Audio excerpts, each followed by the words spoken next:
now.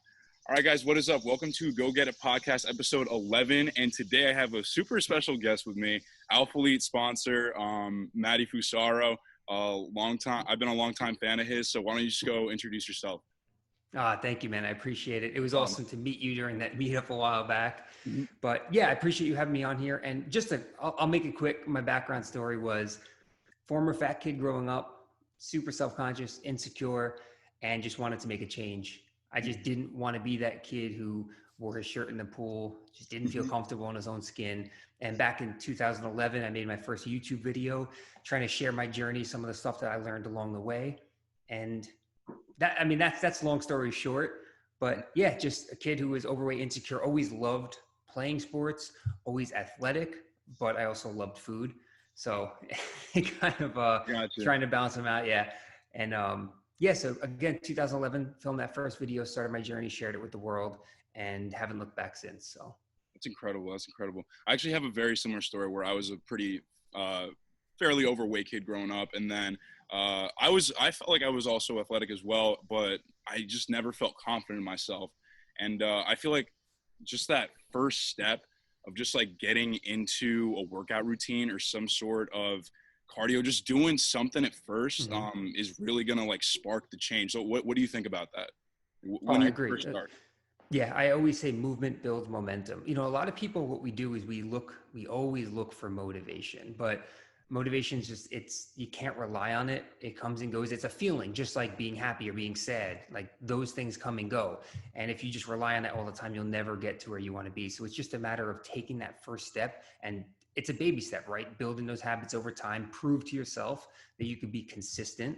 You can show yourself that you know how to be disciplined, and then you don't even need motivation. It just becomes the thing that you do. So for someone who has never stepped foot in the gym, never lifted a weight, never went running, you don't start with those things. Maybe you just start with walking. Prove to yourself that 3 days a week you could do a 20-minute walk. And then you start to have belief in yourself, and then you start to build confidence, because it's like, shit, I told myself I was going to do this and I did it. Then you do 4 days a week, then 5 days a week. Now you start to get interested in weights, and it just kind of builds on top of it, but you have to start somewhere. And I think that's the problem, is that people are afraid to start because they don't know where to start. Mm-hmm. And I love how you like kind of built that model up, like you slowly progressed to more days a week. Because I feel like a lot of people also just jump straight into like a 6-day bodybuilding routine, or like a 5 days a week, and then they're like, oh, after 2 weeks I'm done with this. But what's your thoughts on that? Yeah, I see that all the time, the all or nothing mentality. It's kind of like people look at things as either like black or white, on or off, but it doesn't work like that, and that usually leads to burnout. It's the same thing what you see. I years before I even started YouTube, and now I'm showing my age, but this was like a long time ago, being a personal trainer in the gym and working with people one-on-one, you see, and you still see this today, is that personal trainers try to beat up their clients. Like the more they can get them leaving there sweating and crawling out of there, the better job they think they did. But oftentimes that can deter someone from ever coming back into a gym, because what we might think feels good as being like, going hard in the gym, feeling sore. Someone who's new to training doesn't really like that. And if you bury someone on day one, or someone buries themselves, like someone who's new to training and they want to jump into 6 days a week of bodybuilding training, after the first week, they're going to be so sore that they probably won't even be able to train the next week. And that might demotivate them, and it might be hard for them to get back on track. So you need to start slow and just build up over time, for sure. I could not agree more about the personal training thing, because I don't know if you've heard of Blink Fitness. They're pretty popular around now. I worked at one near my house, and I remember like when I was getting trained, it was like, you just got to give them a really good workout, make sure they're sweating, blah, blah. So literally everything you just said perfectly describes what a personal trainer usually is taught to do.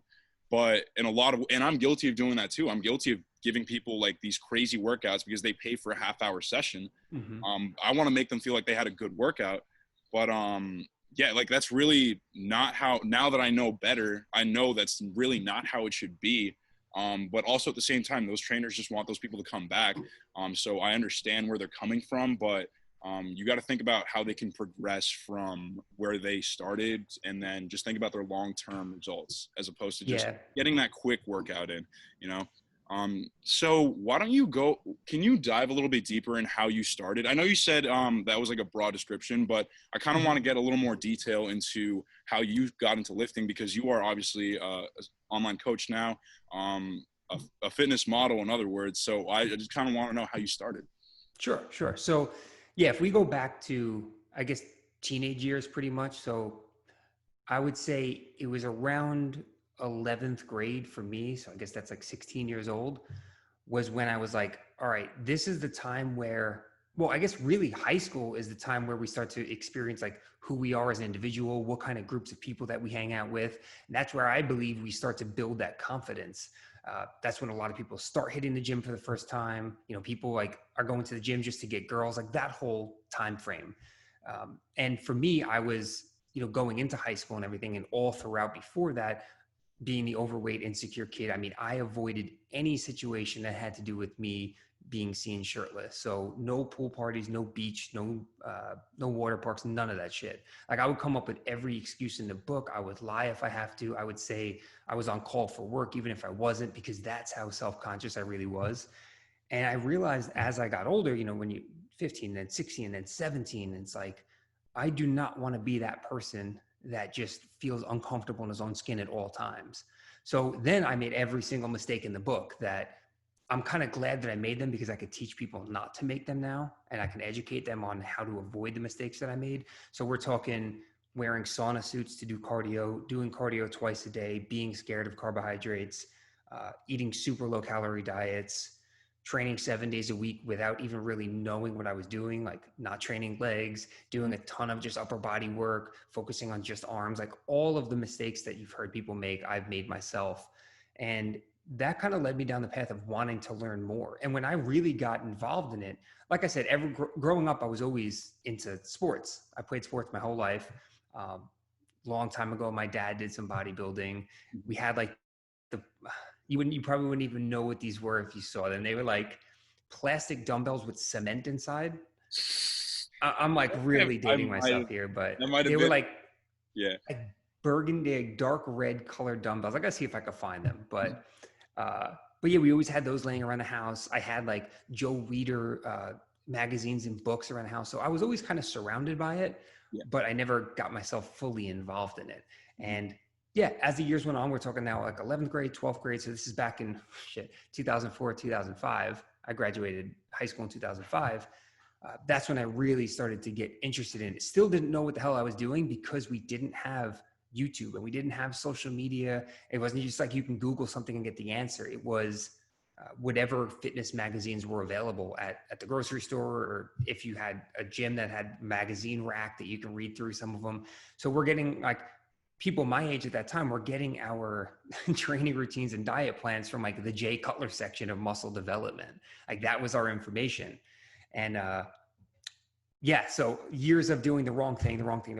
And then I started watching YouTube in around 2010. I stumbled across some of the other guys, like Matt Ogus was probably the first one who I really saw showing his training, showing the way that he was eating, vlogging his journey, which you've never, like, vlogging wasn't really a thing, or at least I never saw anyone literally hold a camera and talk to it and share their workout and stuff. So that's kind of where I got interested. And then one day I remember I was just sitting home and I was like, why don't I do this? Like I finally lost the weight and now I'm getting really involved and I'm starting to learn. So maybe if I can help one person avoid the mistakes that I made in the past, I think it'd be worth it. Like I wasn't expecting to get even a single view on YouTube, but at the end of the day, I was like, if I did, that'd be pretty cool. If like one stranger stumbled across my video, and I was lucky enough to become friends with some of the other YouTubers. And back then it was like, sharing videos and whatnot, maybe doing some collabs or hosting someone else's video on your channel and vice versa. So I got some pretty good traction in the beginning. And the more I started to post and the more I started to research and educate myself, the more I wanted to share. And yeah, ever since 2011, when I made my first video, up until I kind of took a little break from YouTube this past year or two, but yeah, 900 videos or so later, this has become my life and I just absolutely love it. Mm-hmm. That's awesome. And I agree with you. Like there really wasn't too much out there before, because I remember it was like you, Christian Guzman and Matt Ogus, and Matt Ogus is like a friend. I forgot his name, but he's like sponsored by Gymshark. Lovato, maybe? Yeah. What? Was it Chris Lovato? Yeah, Chris Lovato. Yeah. Those, like, you guys were like the OGs of YouTube. And I remember when I was in high school, like, that kind of started being a thing. Like, vlogging your journey was a thing. You started making the videos. Christian just opened up his really small gym. I think he had just finished, like, dropped out of school at that point, actually. And I was just like so intrigued, because I'm like, wow, I've never seen anyone share their journey like this. And like the fact that these guys have like the confidence to just like film their life, be so vulnerable. I thought it resonated with a lot more people than you guys think, because I'm in high school and I was literally in almost the same position as you. I was super insecure about my body. I probably did every mistake in the book, like you said, and we'll talk further in depth about those mistakes soon. And I saw that and I was like, wow, like, this is incredible. Like, so it is possible to come from this to this. And I feel like the first part is vulnerability. Like, you have to, I feel like something that you do really well, and a lot of other, I guess, like, really good influencers do really well, is just like share their story so other people can relate more. I think that's a huge part of it is, relatability. I feel like these words are a little overused now, but like transparent, authentic. But at the end of the day, people connect with your story. Everyone or anyone can post a picture of their six pack. Anyone can share their swipe workouts on Instagram, but oftentimes we just skip right past them. I want to provide some kind of value. I'm not saying every single post or video that I make is going to be like earth shattering, like delivering tons of value. But at the end of the day, the years of content that I put out, I think people get an idea of who I really am.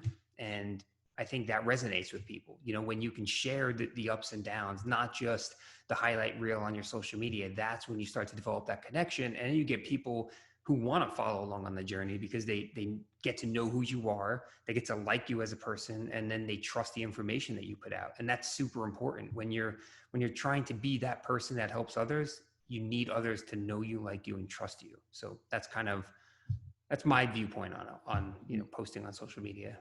And when people see your content, or really like anyone that's trying to put out like fitness content out there, I just keep in the back of my mind that like every time I make a post, I'm like, this, like, I know it sucks, like, editing it, going through these long hours of like making these podcasts sometimes. And I'm sure you can relate, like, YouTube videos take hours to edit. So I'm sure you've been through that. But at the end of the day, like, in the back of your head, you just got to think like, this is going to help at least one human being live a healthier life, live a better life. Because just like, I don't really know how to explain it, but just like working out, just like brings the best out of you. You know what I mean? Like, you want to like elaborate on that? As far as working out, you're saying? Yeah. Like, you know, that feeling after you work out, you're just like, wow, like, I feel really, really incredible. And then along with that, the results that you get, you know, like, just seeing yourself transform is just like something that is a completely different feeling from anything else in the world. Yeah. And I made I think it was like a tweet I made or something last year. And it was like around the idea of, I wish everyone knew what it felt like to go to the gym and enjoy it. I know people who say, I hate working out. And in my mind, I have to think that they don't hate working out. They've tried working out and it wasn't the style that they liked, or whatever they didn't enjoy. And that made them have a hate for training. But I think that when people get on the right plan and avoid the mistakes that we've all made, I can't think of a single person that can say that they would hate working out if they realize what it can do for them. I'm not just talking about like the physical change, which is incredible, because the fact that we have the ability to actually change the way we look and feel is insane. Like that's a gift, right? We're blessed to be able to experience that. But I think a lot of people might have had negative experiences. And I just wish that the ones who say I hate training and that don't do it, I wish they would give it a second chance, because it is the one thing that we have control over. There's a lot of shit in life that we don't have control over. And that's the stuff that we tend to focus on the most. We stress over the stuff that's outside of our control. But when we're talking about taking care of yourself mentally, physically, like that's completely in our control. And to me, that's a gift, man. Mm-hmm. Absolutely, absolutely. And I just feel like when people get frustrated when they don't see results too quickly, I'm just like, man, like you just got to give it some time. Like I remember I had one of my first, like my earliest clients, he was like, man, I thought I was gonna look like you after like 4 months. And I'm like, dude, I'm sorry, like it really just doesn't work like that. And like I didn't expect myself to look like you or like any like fitness model on Instagram when I first started working out. Cause like I know these guys have put in the time and the effort and like have been spent hours in the gym and all that. So like you cannot expect to see results like the people that you look up to that quickly, you know? Like this, you wanna say words about that? Yeah, no, it's we as humans are just extremely impatient. We live in this Amazon Prime, next day delivery, DoorDash type society.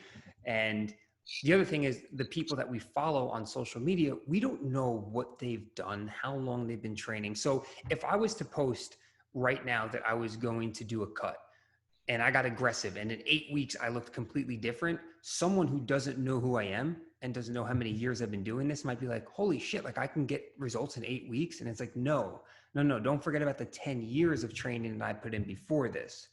So you can't just look at like, again, the highlight reel. You don't understand like, it really goes back to the whole cliche, like don't judge a book by its cover. You have no idea what those chapters entail. Like, and that I'm talking about the chapters of someone's life and everything that they've done to lead up to where they're at now. So yeah, for a complete beginner who's never done anything before, who's maybe 30 pounds overweight, yeah, it's not going to happen in 8 weeks. You're not just going to magically be ripped because you started dieting. It's just years of work, and people are afraid of hard work. And I think that's the truth.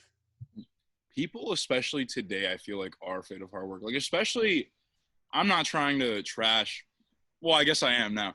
I just feel like my generation just like has become so complacent with what everyone else is doing that when anyone even tries to take a step towards something different, immediately you get railed by like people because you're being vulnerable. Like I remember when I first started my fitness page, and I'm sure maybe you got this too. Like people just started like going after you, and I know that's not really like working out really, like people don't really degrade you for working out, but I'm saying like when you try to do something different, people are just quick to judge sometimes. So Yeah, I mean, I get tons of personal attacks for whatever reason, but yeah, over time, like you got to shrug them off. You just have to think about the person on the other end, like what are they going through that they have to push hate on someone else or try and talk down to someone else. Like they're obviously dealing with something, struggling with something, some type of insecurity that has them feeling that like if they can lift themselves up by putting someone else down, they're not in a good place. You just got to remind yourself of that. absolutely. And I just want to touch on when you were talking about like don't like people behind those posts have been through years of work, but in a sense I feel like it is okay to look up to people like that and strive to get better because they look the way they look, but you can't do it, you can't think about it so much that it degrades you. You have to use it as somehow, I know you said motivation like isn't like, you know, it's not long lasting, but you can use it to just look up to and then strive for that goal, not really just be like, oh, I want to look exactly like that, just like, you know, I want to do the work that they did, I want to put in the hours that they put in. So yeah, I just wanted to touch on what you said about No, that. of course. And I don't mean it like you'll hear me say, and you'll see on my posts, like motivation is bullshit, blah, blah, blah. But at the end of the day, it's okay to be motivated by someone else. And it's okay to look for motivation, but think about where you're looking for it. It should come from in here, not from out there.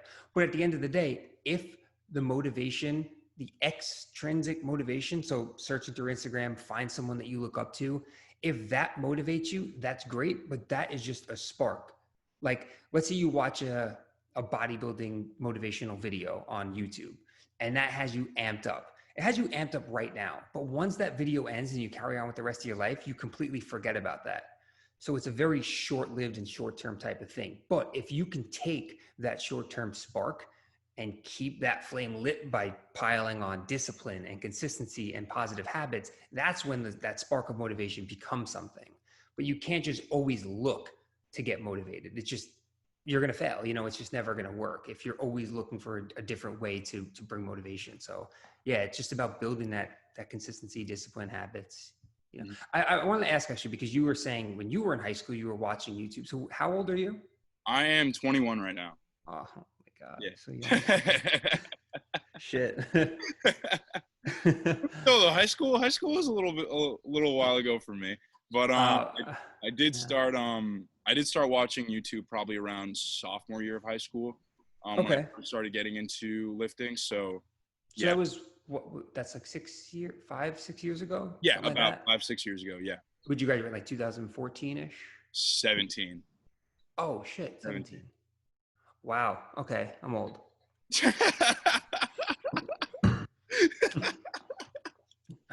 Don't worry about it. Don't worry about it though. So I wanted to touch on, you were talking about the biggest mistakes that you made, and you kind of laid them out. So I kind of just want to dig deeper into those mistakes that people could be easily making today. People that could be watching this podcast and thinking like, oh wow, I'm doing that exact same mistake. And I think you mentioned that eating a very low calorie diet was one of them, right? Yeah. That was just, again, we didn't have the same information. So there was no, like, it wasn't macros. If you were tracking calories and macros, you were writing it down. Like there was no MyFitnessPal, there was no flexible dieting. Like none of that was popular. It was just, how can we eat less food? Again, I'm talking like 2004, 2005. So the only thing we knew was like, eat less than you're currently eating. Obviously the basics, don't eat junk food. Don't drink soda, don't eat fast food, all of that. But I also went through a phase of, I'm not diagnosing myself with it, but I don't know if you're familiar or your audience is familiar with orthorexia, which is like disordered eating. So it's not an eating disorder, but it's having just an unhealthy relationship around food. And I struggled with that for years. So the whole, like, I have to eat 6 meals a day and they have to be timed 2.5 hours apart. And I had to carry my 6-pack meal bag with me. Like I was brainwashed by that whole world for a couple of years, to the point where it was like I couldn't even sit down at the dinner table with my own family because I needed my own Tupperware container. Like I wouldn't eat food that wasn't cooked by me. So those kinds of things is where I just don't want to see people go down that path. And unfortunately, a lot more people struggle with it than they care to admit. Like most people don't want to admit that kind of thing, but I think it's important to talk about. I think not enough men talk about body image issues or dealing with that negative relationship with food, or the social anxiety if you go out to eat and you're scared to even look at the menu because you didn't cook the food, you don't know what's going on in the kitchen. Like I want to get people to avoid those mistakes because they're a lot more prevalent than we might think. It's just not really spoken about. I got you. And I really do think that is super important. Like I feel like a lot of guys never want to talk about issues like that. And that's true. I think, honestly, I really want to make a post about that at some point because that's just real. That's like real. That's one of the realest things I've heard. So, yeah, like people just need to be more open to being open about it, I guess. Yeah, it's a scary topic, man. It's first of all, 90% of people don't want to talk about their insecurities. Like we said, there's a highlight reel. They're allowed to edit their life and show what they want on social media. What are we going to show? We're going to show the best shit. We're going to show our physique when it's looking our best. We're going to show our PRs. We probably won't show when we fail a lift or when we're having a shitty day, or really just what goes on behind closed doors when social media is not on. And I just know the struggles that I've been through, and unless I talk about them, I can't help people with them. So yeah, I'd like to see more people talk about it because I'm telling you, I know a lot of these influencers on a personal level, and they all battle with the same insecurities that we all do. So they might look completely shredded, and you might think they're so happy and so confident, and how do they live this perfect life? But again, they're struggling just like we are. They just don't talk about it. Absolutely. And so what do you think, like when was the turning point when you were like, all right, I'm going to take care of this problem that I have with food, and how did you go about fixing that problem? Yeah, so I'm trying to get my timing right here. You're good. Probably around maybe around like 2012-ish, around that time. I could be wrong. I don't know, but it carried on for at least a few years. But just hearing other people's stories, reading more about it, trying to get more in tune with myself. So a very powerful thing we could do is not only food logging, like tracking your food, like macros, that's what a lot of people do, but a lot of people don't food journal. So like after you eat a meal, write down, how am I feeling? You know, am I experiencing bloating? Am I full? Am I still hungry? Am I satisfied? Like being able to get those thoughts out will help you connect better with how you feel after you eat certain things. Talking to people, sharing my experience with others. I think a lot of it also changed when I met my now wife. I wasn't going to live my life like that, right? Like, how am I going to carry on a healthy relationship if I'm going to be stressing about food all the time? It's not fair to me. It's not fair to her. It's not fair to my friends and family. Like, I was isolating myself because I was so scared to like, or let's go out to when I was younger, like Applebee's or whatever. And I know when you go late at night, you go to Twofers and you get Yeah. beers and appetizers. And like at that Facts, time, yeah. And like I didn't know the difference between obsession and dedication. In my mind, I was dedicated. I was training 6 days a week. I was doing cardio. I was tracking every single thing that I ate. So in my mind, being that dedicated, it wouldn't make sense for me to go out to a restaurant and drink and eat that kind of food. But I was obsessed. I was in a bad spot. I felt like I wasn't allowed to go out and do those kinds of things. So I was holding myself back in fear that even just going into that restaurant and ordering something off the menu that I didn't prepare, it would completely destroy all of my progress. Obviously, that wasn't the case, but that's just what I believed. And I do think that a lot of people have that same mentality. So yeah, it just took years of work, just like anything else. And I'm not an expert in that, so I don't want to really give too much advice on that topic. I can look for some resources that I can share with you or your audience. Mm-hmm. But I think the first step is talking about it. Mm-hmm. And being able to, look yourself in the mirror and admit that you're struggling with something.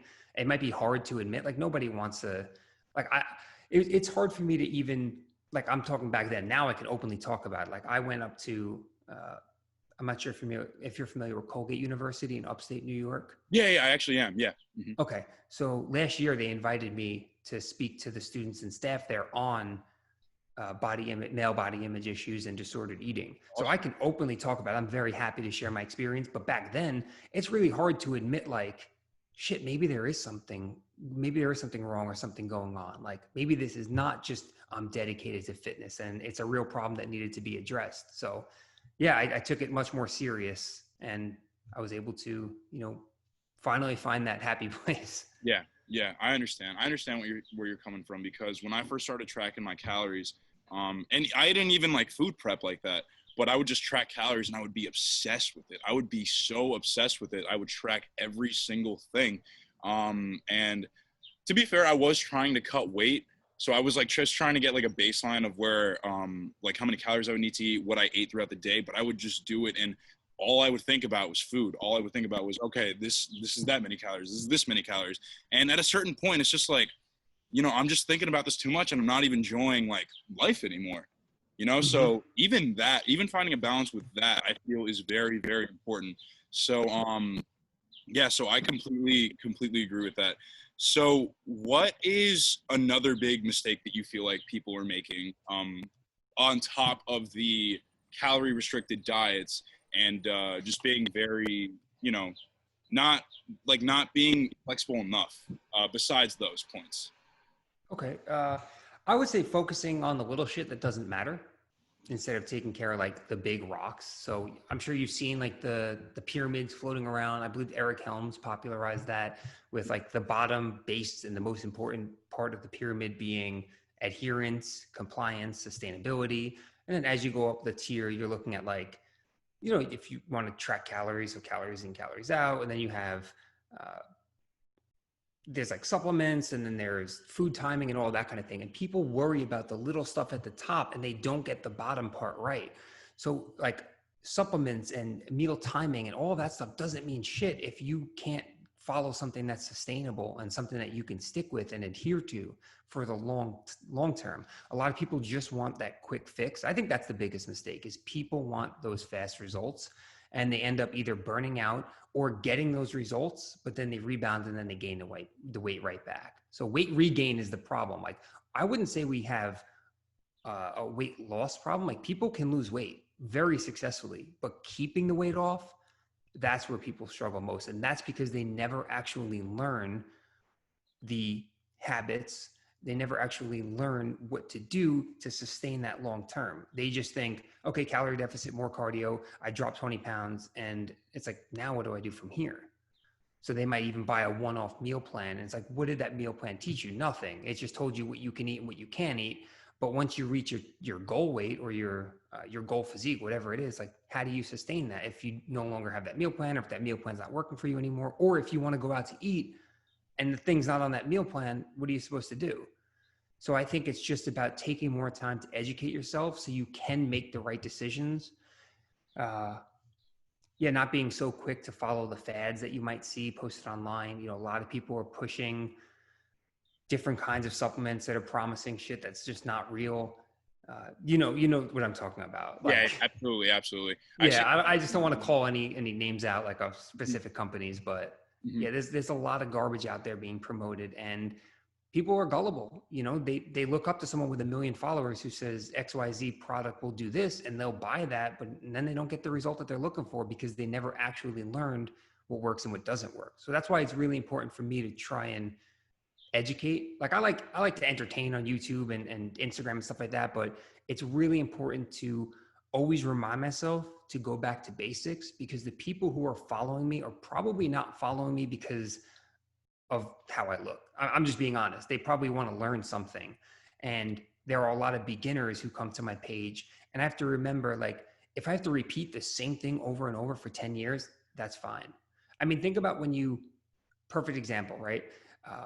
A lot of people who create content on YouTube now, people who are more advanced, who have been doing this for a long time, they might not want to go back to basics and talk about how many calories does a gram of protein have or a gram of carbohydrate, because they've already covered that in the past, or we assume that everyone should know that because it's like basic information, but it's not. It's basic information to us because we learned it years ago.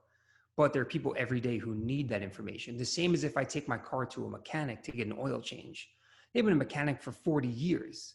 They can change oil with their eyes closed, but they're never going to turn someone away for it because it's something that needs to be done, even though it's the most basic, simple thing ever. So I think we have to, like, just for me personally, just keep coming back to teaching people the basics so they can build off of that. And yeah, I mean, that's why I always open my DMs, my email, and everything to questions. I'm here to help people, man. That's my goal. Mm-hmm. That's awesome. And I feel like all the points that we made, that's why I find it very beneficial, especially if you're a beginner. Maybe hiring a coach wouldn't be that bad, because, you know, just to get the initial, just to like start getting the initial habits going. Like, I'm not saying you have to hire them forever or whatever. I'm saying, like, if you really don't know what you're doing and you want to learn the proper way, I really think hiring a coach isn't bad, because if they do it right, they'll give you a sustainable diet, hopefully a sustainable meal plan, and introducing you slowly to your training plan so you're not overwhelmed by everything, and they're there for you to answer any questions. So I feel like that's a big thing that's out there now. And both me and Matty both do online coaching, so I really think and a lot of people have been benefiting from it. So what's your take, especially on the progression of online coaching? I think it's one of the greatest things ever. I'm not just saying that because I'm a coach. I mean, if you want to learn something, go to someone who made the mistakes already. Go to someone who's been successful. Go to someone who's gotten hundreds and hundreds and hundreds of people results. Like, that all speaks volumes. And then you can avoid all of the mistakes. You can, like you said, you have that one-on-one context. You can ask all the questions that you want to ask instead of having to, because if you do a Google search for something, you'll get 1 billion results. And how do you know what's right and wrong? Because what you see on that first page is usually what you're going to click. And that first page is due to search engine optimization or people paying to get their results on that first page. That doesn't necessarily mean that information is better than the shit that's on the millionth page. So when you hire a coach, preferably someone that you know or that you've been following for a while. And like you said, or maybe a referral or something like that, you know, like exactly. That's worked with a friend of yours or something like that. Mm-hmm. Yeah, because people will be quick to hire a coach that they saw on social media because they like the way that coach looks. Mm-hmm. But if you don't know anything about them, I would be a little bit weary. Like I wouldn't hire someone just because they look good. Mm-hmm. I would be more apt to hire someone because I follow them for years. I've consumed their information. I really like them as an individual. I've seen the results that they've produced for others. And I think it's if your goal is to learn more about training and nutrition and get yourself in shape, it's the best investment that you can make. Like you could buy all the books, you could read all the articles, but having that one-on-one help it's invaluable in my opinion. Mm-hmm. And that goes for anything though. I'm not even just talking about, being a fitness coach. Like if you're looking to start a business, probably not a bad idea to seek out a business coach who's been there and done that before, so you don't spend that money and make the mistakes. Like let them tell you all the mistakes that they made and help you avoid making them, so you save not only time but money as well. Mm-hmm. Absolutely. Definitely agree with that. So what is your current training routine looking like now, because of everything that's going on in New York with the whole COVID situation, which is super messed up? Because they're still not open, and me and you both are feeling that pain. What's your current training routine looking like, or how did you adjust your training routine to fit what you have right now? Okay, so I would say the first 2.5 months of lockdown, so most of March, April, May, I had a couple of resistance bands and 2 25-pound dumbbells, and I was doing all my workouts either in my office or in my living room downstairs or up the street at a playground using the monkey bars for pull-ups and dips and all that. But it was pretty much what everyone else was doing, man. Just trying my hardest to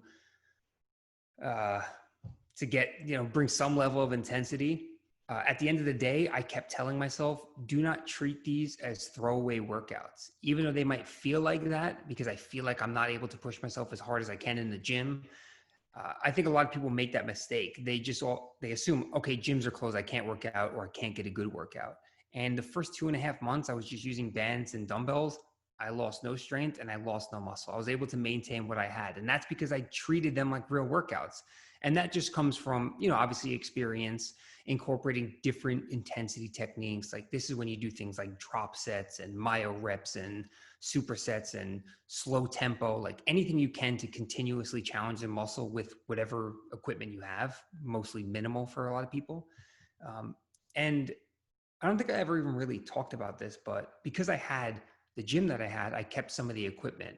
And then also my brother-in-law, years ago, we invested in some stuff like, we had a squat rack, a barbell, some bumper plates, and all that stuff is over at my in-laws' house in their garage.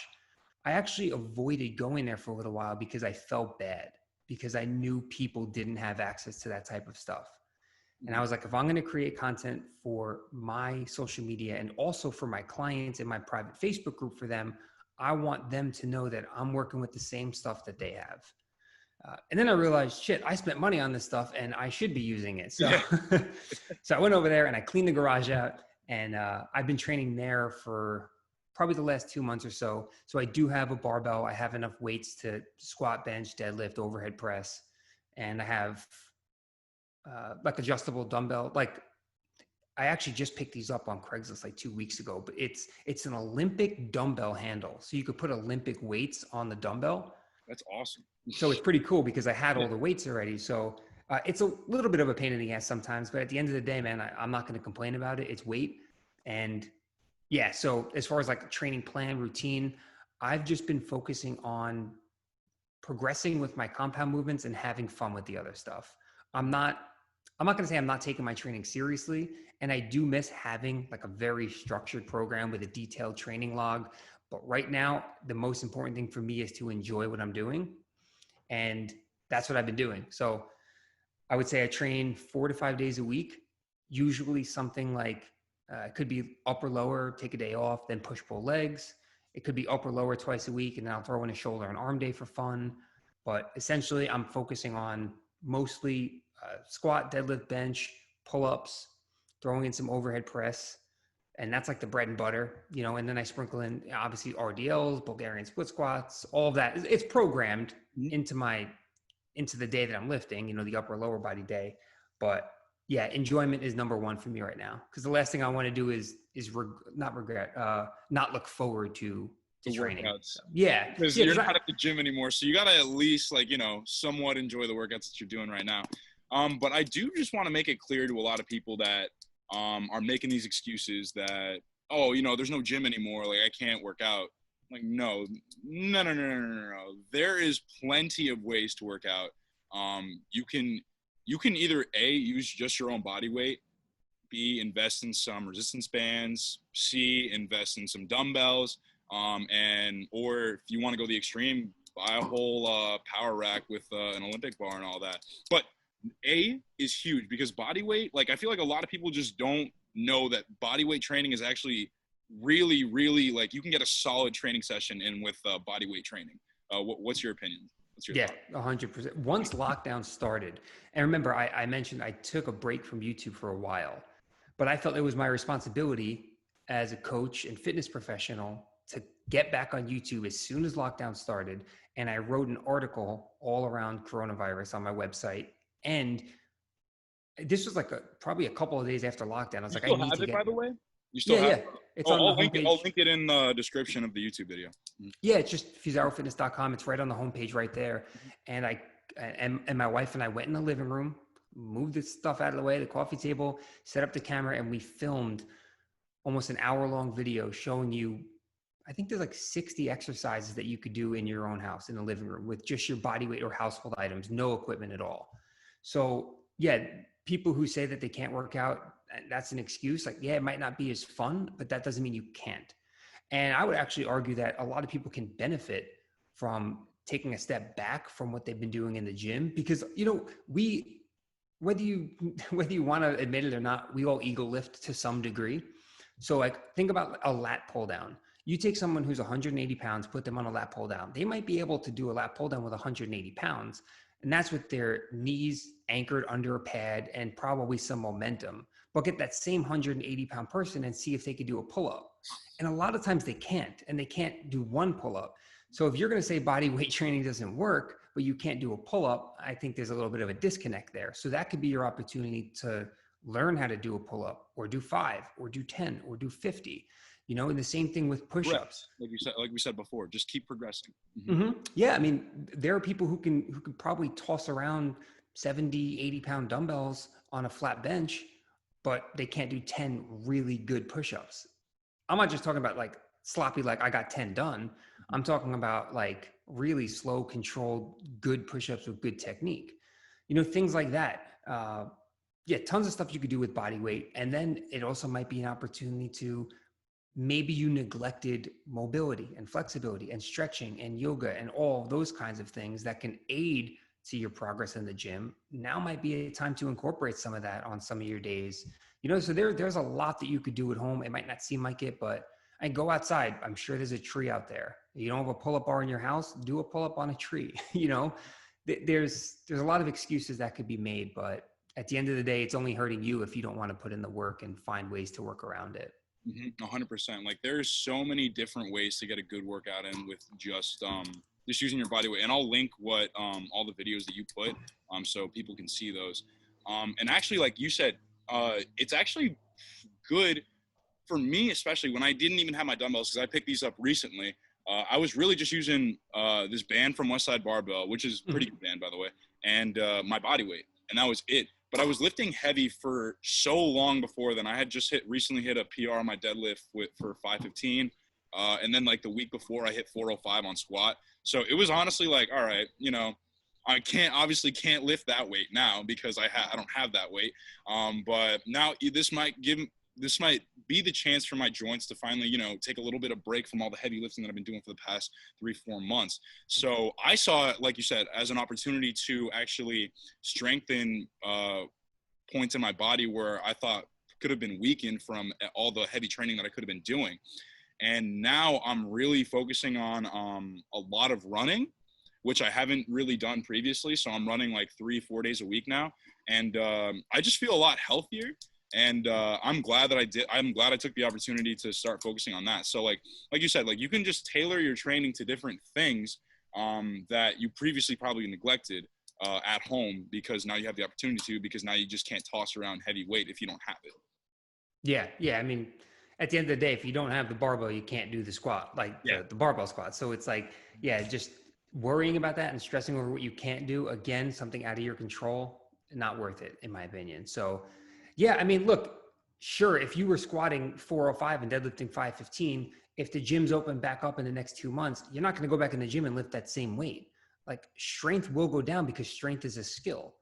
It takes, time and repetition to get better at it, but it will come back. And you know that, and I know that. And it's just a matter of like, once the gyms open back up, you get back on a program, you work your way back up, and you'll find that your strength is there. I don't know how long it'll take. It could take a month, it could take 2 months, but at the end of the day, that's not really a lot of time. We've already been on lockdown for how many months? So it's like, you know what I mean? Yeah, it's just a matter of doing what you could do with what you have. Mm-hmm. So especially for people that are going to start heading back to the gym, whenever they open up in New York or whenever they open up in other states, people shouldn't go straight back into what they thought they could previously do because they really might hurt themselves. What do you think your best advice would be? I know you just touched on it, but what would be your best advice for people going back into the gym and like just getting a routine going, you think, like Go slow. Go slow, right? Yeah, like I have a lot of clients in different states and even countries, and their gyms are open back up. And we had to create a completely, like, pre-lockdown, they had a program. Then I created something for them for around the house. And then when they got back to the gym, I made sure they weren't going back to the pre-lockdown program, because that kind of volume and intensity and frequency is something that they had to build up to over time. So we would construct them a new program as kind of like a return to the gym type thing. And we had to cut down the volume. We had to cut down the intensity, because that's when people get injured. Mm-hmm. What's worse than jumping back into the gym, getting so excited that the gym's finally open, going and pushing heavy weight that your body's not used to. Now you're injured, and now look at it as like your body's on lockdown for months because you have to recover from that injury. So take it slow. You'll get the strength back. If you lost any muscle memory is real. It will come back really quick. So that's actually all in the article that I wrote. Like, there's no need to rush back into it. Take your time and just be smart. Mm-hmm. Mm-hmm. Probably when I get back, I'm going to plan on doing a 5x5 program for like 4 weeks, and kind of just build up every week. Start really slow. I'm thinking like when I get back to squatting, I'm probably starting with like 225 max and seeing where that might even be too heavy for me at that point, because I haven't touched that weight in forever. So I completely agree with you. Go very, very slow. So on another related topic, how important is it to have the right people around you as often as possible? I'm going to say very important, but it's also, when we say around you, mm-hmm. we're talking like virtually too, right? Because whatever way positivity can get to you. Yeah, absolutely. Yeah. Yes. Because most people have heard the saying, like, you're the sum of the 5 people you spend the most time with. And that doesn't just refer to the people in your personal life, which I do think it's important to find those supportive type people in your close network, like in person, because there's a very big difference to communicating like we are on Zoom through cameras, which is awesome. The fact that we're able to do this is incredible. But I do think there is something to say about when this is all turned off and the internet's powered down, to have those supportive people around you.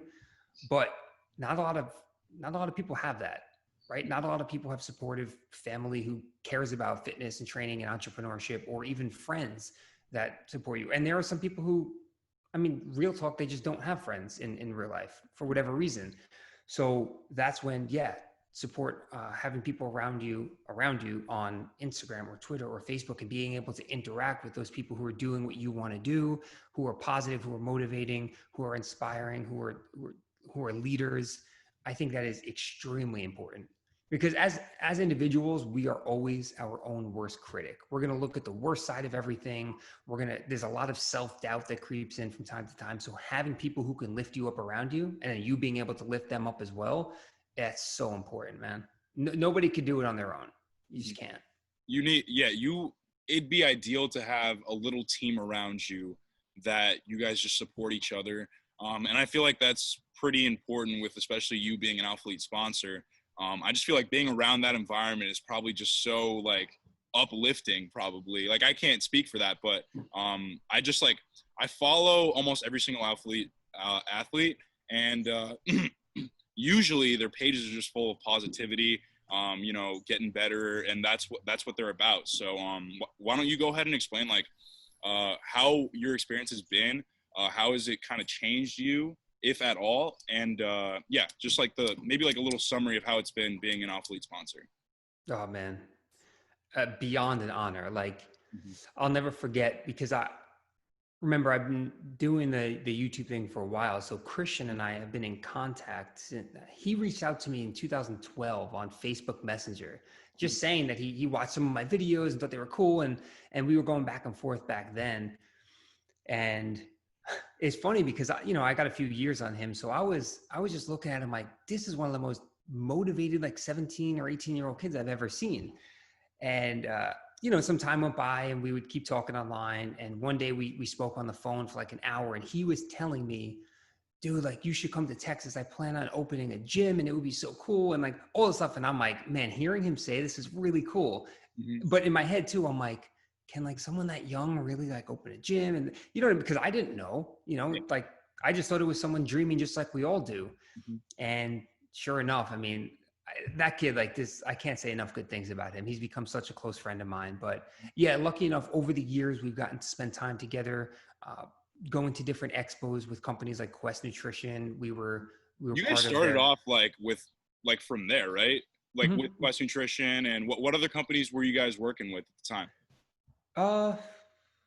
I would say that was the main one that brought us all together. Mm-hmm. Yeah. So when I first met Christian, I believe it was at an expo with Quest. Mm-hmm. So we went to, I can't think of which one was first. It was either the Arnold in Ohio or the Olympia in Vegas. And, we were at the VIP booth and like talking to people and whatnot. It was like me, him, Max, and a couple other people. But yeah, through going to those expos and getting to hang out with him in person, spending personal time with him, and then obviously talking on the phone and all that, we became pretty close friends. And then I remember we were sitting at the bar in Vegas at the Olympia one night, kind of wrapping up the weekend, just bullshitting. And that's when he first even told me about the idea of Alphalete. So he showed me a drawing of the logo. This was before it was like an actual company. Mm-hmm. And he was like, yeah, this is my next move. And I was like, that is sick. I love the idea. Like we're just bullshitting back and forth.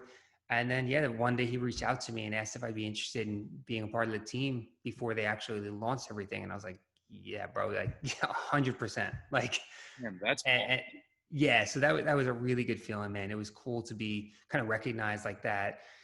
And he afforded me so many opportunities that there's no chance I would have had.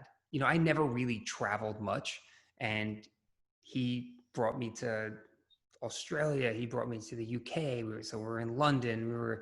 We went to Texas. It was just like, I would not have been able to do that without him and without Alphalete, which for me, not only am I so grateful to be part of that team and to be close with him and the other people that are part of Alphalete, but the opportunity to speak to thousands of people at the expos that I would have never gotten the chance to do that, and to hear their stories. Cause that's what I'm all about. Like I say it all the time and I want people to believe it, because a lot of people say like, all I want to do is help people. And it's like, sometimes we look past that and it's like hard to believe that they're being truthful. Yeah. Me, I like from the bottom of my heart, there's nothing that makes me happier. I'll fucking stand and sorry for swearing on your podcast. No, you're good. You're good. Don't worry about it.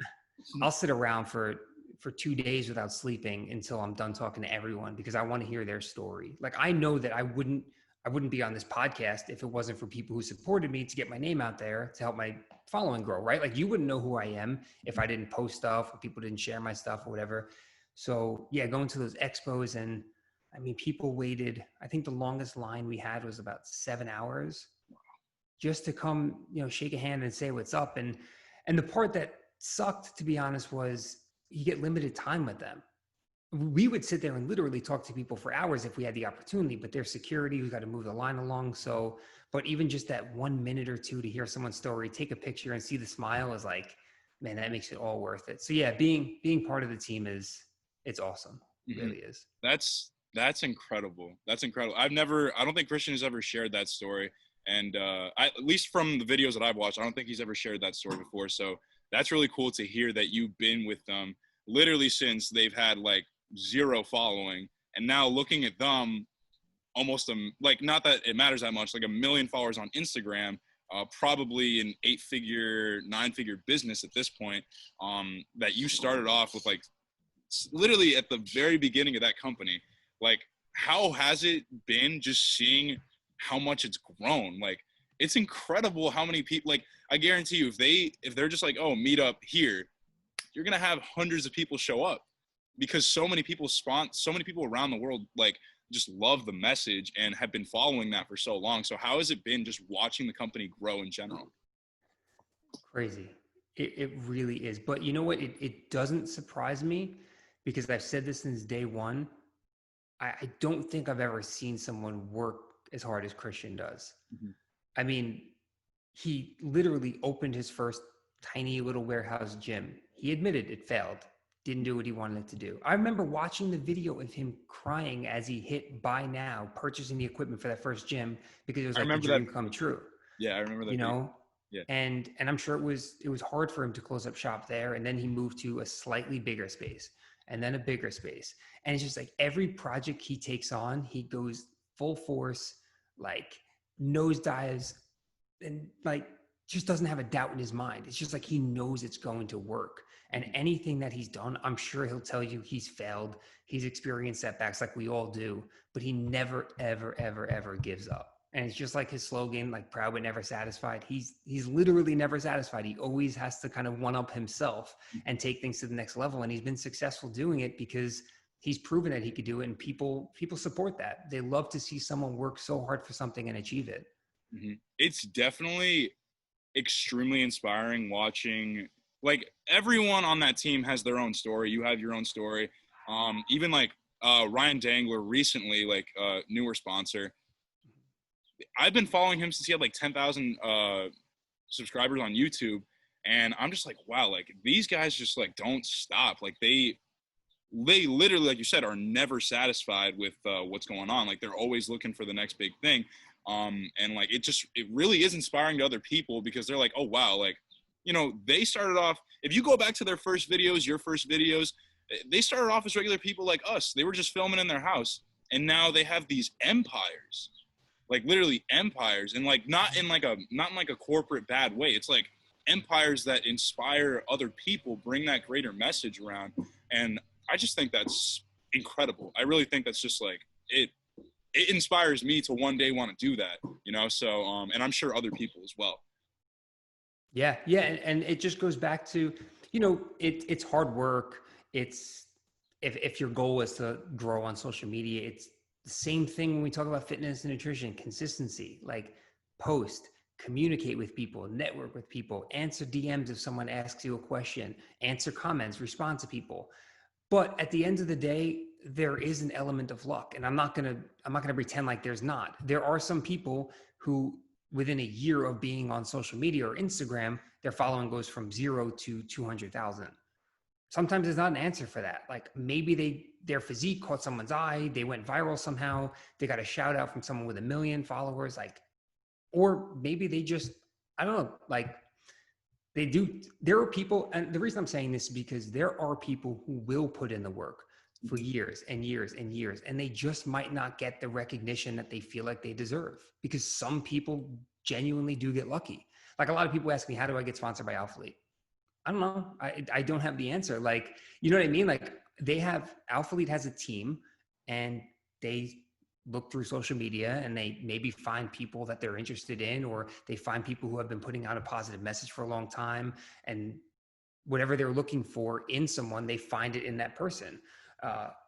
When you're looking to get sponsored by any company, it's what can you bring to the table? Because at the end of the day, it's a business partnership. So it's like, what have you been doing?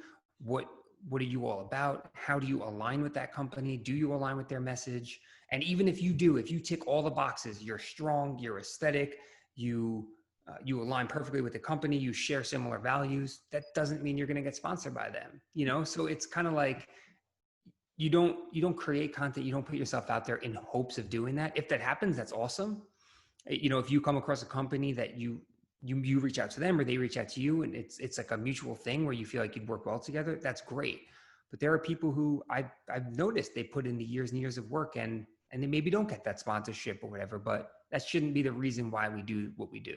You know, like I didn't start making videos in 2011, like shit, someday I'm going to get sponsored by a clothing company. Yeah. Yeah. You know what I mean? Like doing it to help people.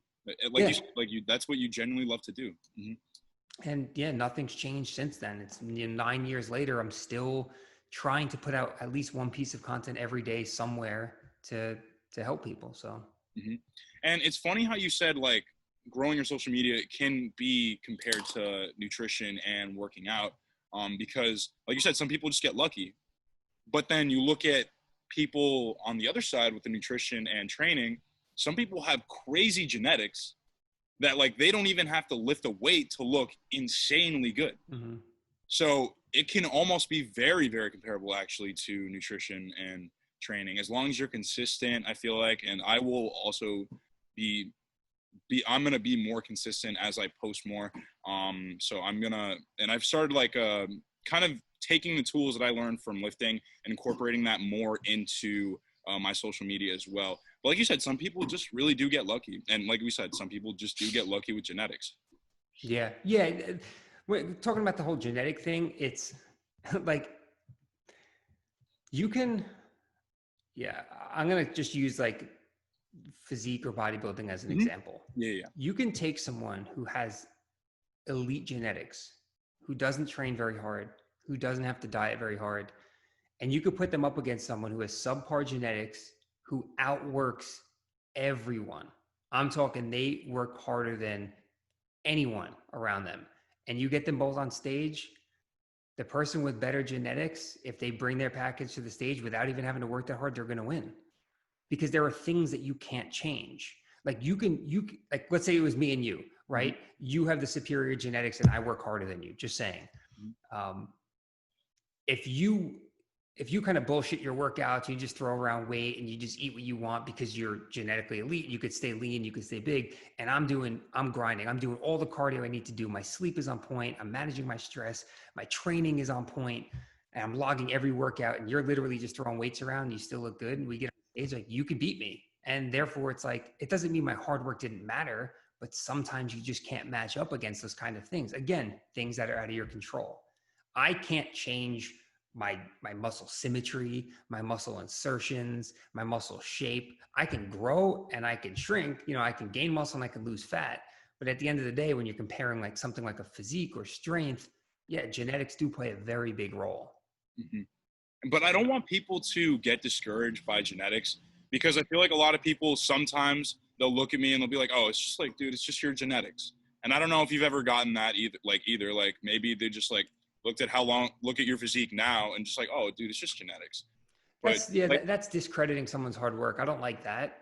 It's the same when you see someone with, 500,000 followers on Instagram. You say, oh, it's just luck. Like, there might have been an element of luck, but have you gone back on their first post, or are you only on their 7,000th post? Like, you don't know how long they've been at this. I know, like, I don't know if you're familiar with Jordan Syatt. He was Gary Vee's trainer. I'm not too sure, but I'll look into him.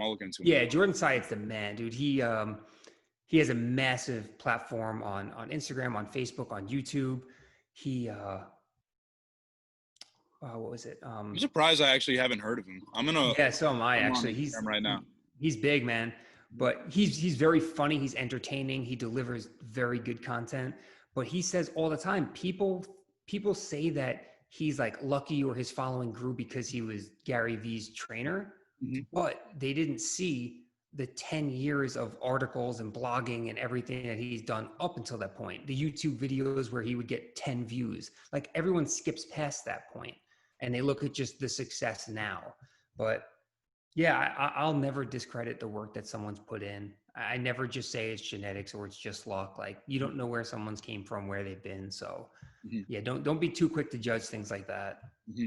But I'm saying, like, for the people that do sometimes have that in the back of their minds, they should always think about like the hard work that person has been putting in for years before just like completely discrediting them and saying that, hey, you just have genetics, man. I shouldn't even try because I'm never going to look like that, or I'm never going to have that platform, or, like some things like you just have to work that you have to match their work to understand where they're at. Does that make sense? Yeah. People count themselves out before they even give it a shot. All right. And just so last question.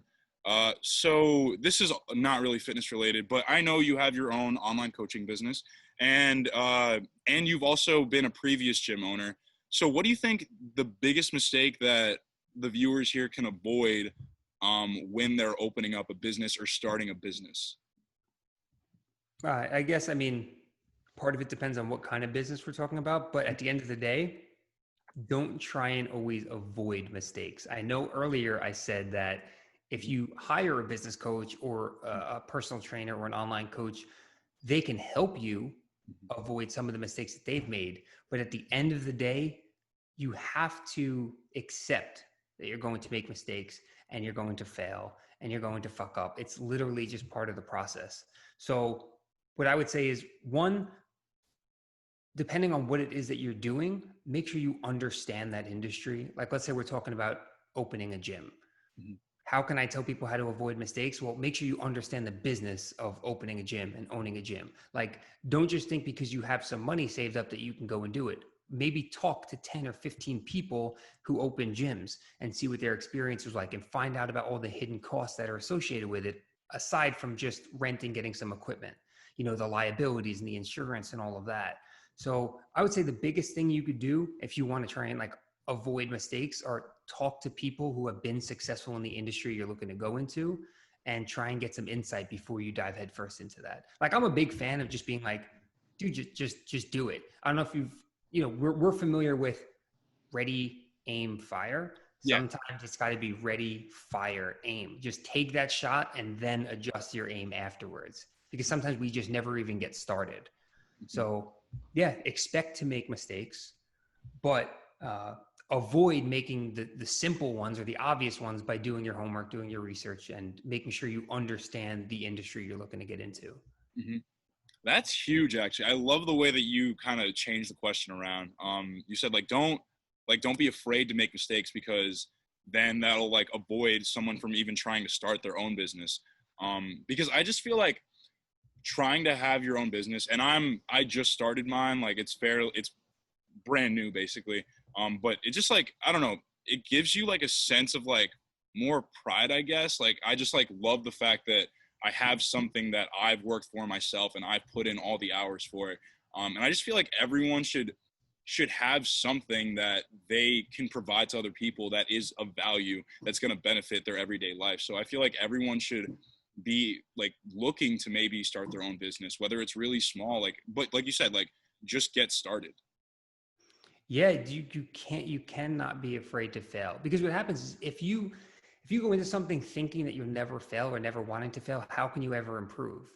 Like, I've been coaching for 8 years now, and I would say every year, but even more frequently than that, every month, I feel like there's something that I can improve upon. And I would never know what to improve if I didn't try shit in the first place, see what worked, see what didn't, and then adjust along the way. And that's like anything we do in life. Mm-hmm. And I feel like we keep relating things back to training and nutrition, but it's like, it's the same thing with lifting, right? Mm-hmm. You got to experiment with stuff, try different things, what's working, what's not, and adjust along the way. The same goes for business. Like, the only way to learn is to make mistakes, fail, and then figure out how to not let that happen again, or learn from that. It's just like, look at the gym, right? I had the gym. I would consider that I failed. You know, there were circumstances out of my control, of course, but at the end of the day, it was just an expensive mistake. I should have invested more time into it initially. I should have learned more about the industry. I should have had more of a game plan set out. But what did I do? I dove in head first because it was something I wanted to do so bad. I thought it would be so cool. It was a cool experience, a great opportunity. But at the end of the day, it was a business mistake that I got the opportunity to learn and grow from. And I would have never knew if I didn't try. Mm-hmm. And I feel like once people make that switch, like, every failure is not really a failure. I feel like every failure is just a learning opportunity. You only fail when you quit. I'm really glad I got that like wrapped around my head. So what were you saying? Yeah, I say you only fail when you quit. You know, like, failing is not the end. Failing is something you do, and then you learn, and then you make changes, and then you move forward.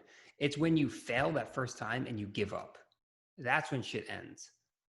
But the goal is to not get to that point, is understand along the way. I don't care how experienced someone is, how successful someone is, everyone is going to fail at some point and make a mistake at some point. And it's just being able to, like you said, view it as an opportunity to learn and grow from. Mm-hmm. Absolutely. And we can even that's why I love the YouTube platform, because people are sometimes they don't show their failures, but a lot of the times the real people show their failures. Like you said, Christian, you said he failed his first gym, and now he has a massive hotel gym thing going on with 2 gyms, drives a Lambo. He learned from it, and I know you learned from your experience, and I will continue to learn from my experiences and the mistakes that I make. So I just feel like having that one little tweak in your mind that failing is really just learning and growing could make a huge difference in anyone's life, no matter what stage they're at, whether they're in college, whether they're just starting in the workforce, whether they've been in the workforce. What are your thoughts? Yeah, it's the best way to explain for anyone listening to this. You can look up fixed mindset versus growth mindset, and you can just type that in, and that will really break things down. There's a book called Mindset, and essentially it's just like a fixed mindset is believing that you were born with your abilities and there's nothing you can do to change them. That's just who you are. And the growth mindset is you were born with abilities that you can continuously improve upon. You can essentially do anything you want to do, be anyone you want to be, if you believe that you can do that. And yeah, I try and encourage people to have that growth mindset. And I mean, there's a lot that you could dive into with that.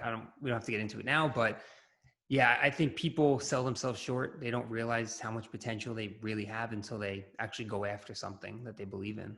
Mm-hmm. Absolutely. All right. So very last question. So now that you said that, do you think you're going to go for part 2 of the gym? Do you think it might come? It's a possibility. It's like never say never. I think right now I'm at the stage of my life where I'm actually trying to figure out where I want to either settle down or if I want to kind of travel a little bit. Like my wife and I have talked years ago about possibly moving to Texas or moving somewhere else just to experience something different. I love New York though. Like this is our home. This is where our family is. So once we figure all of that out, then it's a possibility. If I did it again, it wouldn't be for a while. Mm-hmm. Yeah. And I don't even know if it would, I don't know if it would be something that it would be a 24-hour gym, so I wouldn't have to be there all the time, or if it would just be a private gym and I could do private meetups and seminars. I don't even know how I would tackle that, but it is a possibility in the future. Yeah. I'd love to be able to do it again. Mm-hmm. Yeah. All right. Awesome. And Matty, I think we're going to wrap it up because I don't want to take up too much more of your time, because actually this is probably the longest podcast I've ever had. But really a lot of good information was spewed throughout this whole thing. I really appreciate you sharing your mindset, sharing nutrition tips, sharing training tips. Really, I think it'll benefit a lot of people. I really do think this is one of the best podcasts that I have done so far. Oh man, that's awesome. I'm really glad that you were able to hop on here.